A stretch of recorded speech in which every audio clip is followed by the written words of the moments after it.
அஸ்ஸலாமு அலைக்கும் friends, welcome to கீழே பொண்ணு விலாக். இன்றைக்கி நம்ம கிச்சனில் ஒரு ஸ்பெஷல் லஞ்ச் மெனு பார்க்க போகிறோம். பிரியாணி டேஸ்ட்டில் ருசியான தக்காளி சாதம் எப்படி பண்ணுறது தான் இந்த வீடியோவில் பார்க்க போகிறோம். சின்ன பிள்ளைங்களாக இருந்தாலும் சரி, பெரியவங்களாக இருந்தாலும் சரி, எல்லாருக்குமே ரொம்ப பிடிக்கும், விரும்பி கேட்பாங்க. அவ்வளோ ருசியாக இருக்கும். வாங்க வீடியோக்குள்ளே போகலாம். ஸ்டவ் ஆன் பண்ணி ஒரு குக்கர் வச்சுக்கோங்க. குக்கர் ஹீட் ஆனதுக்கப்புறமா ஒரு 3 டேபிள் ஸ்பூன் ஆயில் சேர்த்துக்கோங்க.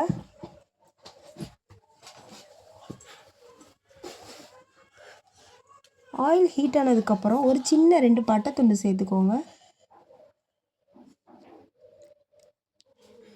4 கிராம்பு சேர்த்துக்கோங்க.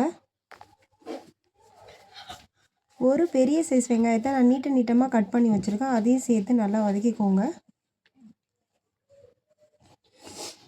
இப்போது நான் தேவையான அளவு சால்ட் ஆட் பண்ணிக்கிறேன். சால்ட் ஆட் பண்ணும்போது ஆனியன் சீக்கிரமாக வதங்கிடும், அதுக்காக தான் நம்ம சேர்த்துக்கிறோம். 2 பச்சை மிளகாய், கொஞ்சம் புதினா சேர்த்து நல்லா மிக்ஸ் பண்ணி விட்டுக்கோங்க.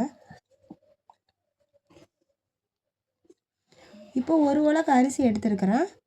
இப்போ இது வெங்காயம் வதங்கிடுச்சு. இப்போது 1 டேபிள் ஸ்பூன் மிளகாத்தூள் சேர்த்து நல்லா வதக்கிக்கோங்க. இந்த டைமில் மிளகாத்தூள் சேர்க்கும்போது நம்மளுடைய ரைஸ் நல்ல ரெட்டிஷான ஒரு கலர் கொடுக்கும்.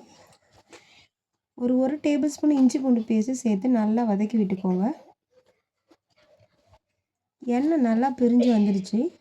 இந்த டைமில் தக்காளி சாதத்துக்கு நம்ம எப்போவுமே தக்காளி எக்ஸ்ட்ராவாக ஆட் பண்ணணும். ஸோ ரொம்ப பெரிய தக்காளியில் 2 தக்காளி எடுத்து நீல வாக்கில் கட் பண்ணி அதையும் சேர்த்துக்கிட்டேன். ஒரு 1/2 டீஸ்பூன் அளவு சோம்பு சேர்த்து நல்லா தக்காளி ஸ்மாஷ் ஆகிற வரைக்கும் வதக்கி விட்டுக்கோங்க. 1/2 டீஸ்பூன் மல்லித்தூள், 1/2 டீஸ்பூன் கரம் மசாலா, 1/2 டீஸ்பூன் சீரகத்தூள் சேர்த்து நல்லா மிக்ஸ் பண்ணி விட்டுக்கோங்க. இப்போது நம்ம குக்கரோட மூடியை திருப்பி வச்சு மூடி போட்டுடலாம். எண்ணெய் நல்லா பிரிஞ்சு வரட்டும். அதுக்குள்ளே நம்ம அரிசியை வாஷ் பண்ணி எடுத்துகிட்டு வந்துடலாம். அரிசியை ஒரு 3 டைம் வாஷ் பண்ணி எடுத்துக்கோங்க. இப்போ லிட்டை ஓப்பன் பண்ணி பார்க்கும்போது எண்ணெய் நல்லாவே பிரிஞ்சு வந்திருக்கு. இந்த டைமில் ஒரு உலக்கு அரிசி எடுத்துருந்தோம், அதே விளக்கில் 2 உலக்கு தண்ணி சேர்த்துக்கோங்க. அப்போ தான் அதோட மெஷர்மெண்ட் கரெக்டாக இருக்கும், நல்லா உதிரியாக வரும். மிக்ஸ் பண்ணிவிட்டு இந்த டைமில் சால்ட் செக் பண்ணிக்கோங்க. லிட்டை ஓப்பன் பண்ணிடுறேன். தண்ணி நல்லா கொதிச்சு வந்துச்சு. இப்போ நம்ம வாஷ் பண்ணி வச்சுருந்தேன் அந்த ரைஸை சேர்த்துக்கிறேங்க. சேர்த்துட்டு மிக்ஸ் பண்ணிடுங்க.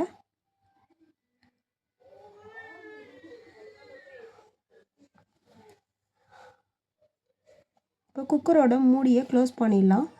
ஒரு 2 விசில் வர வரையும் வெயிட் பண்ணிக்கோங்க. 2 விசில் வந்துடுச்சு. எப்பவுமே குக்கரை டைரெக்டாக ஓப்பன் பண்ணிடாதீங்க. அதோட ஸ்டீம் போனதுக்கப்புறமா தான் நம்ம ஓப்பன் பண்ணணும். இப்போ ஸ்டீம் போனதுக்கப்புறம் ஓப்பன் பண்ணுறேன். இதில் 2 சின்ன டேபிள் ஸ்பூன் நான் கீ ஆட் பண்ணிக்கிறேன். கீ சேர்க்கும்போது அதோடய ஃப்ளேவர் இன்னுமே சூப்பராக இருக்கும். வேணாட்டா ஸ்கிப் பண்ணிக்கோங்க.